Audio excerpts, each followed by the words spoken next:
cancer du larynx, c'est un cancer de l'organe de la voix. Donc l'organe de la voix est ce qu'on appelle communément la pomme d'Adam au niveau du cou. Les cordes vocales se trouvent juste derrière.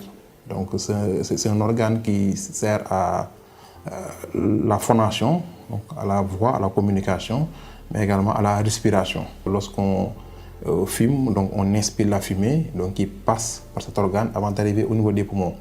Donc le fait que la fumée soit en contact avec cet organe pendant des années, donc entraîne une inflammation chronique et qui peut se transformer en cancer.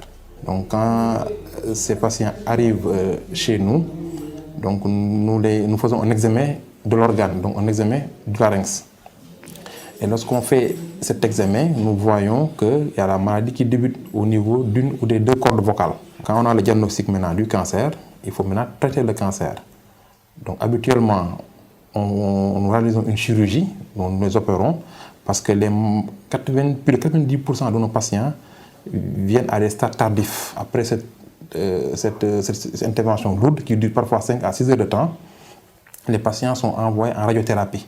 Après maintenant, ça nécessite un suivi de 5 ans où le malade revient au service tous les 3 mois, puis tous les 6 mois. Ce circuit du malade, nous on l'a évalué à peu près à presque 1 million de francs CFA.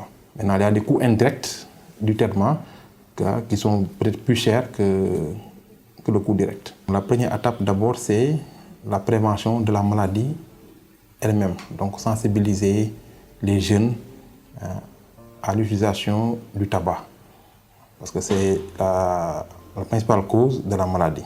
Mais également, toutes les personnes qui travaillent dans des milieux où ils ont besoin d'utiliser leur voix pour leur métier, d'aller consulter également très tôt dès qu'ils ressentent des symptômes par rapport à leur voix, pour que si toutefois que c'est cette maladie, que le diagnostic puisse être fait précocement.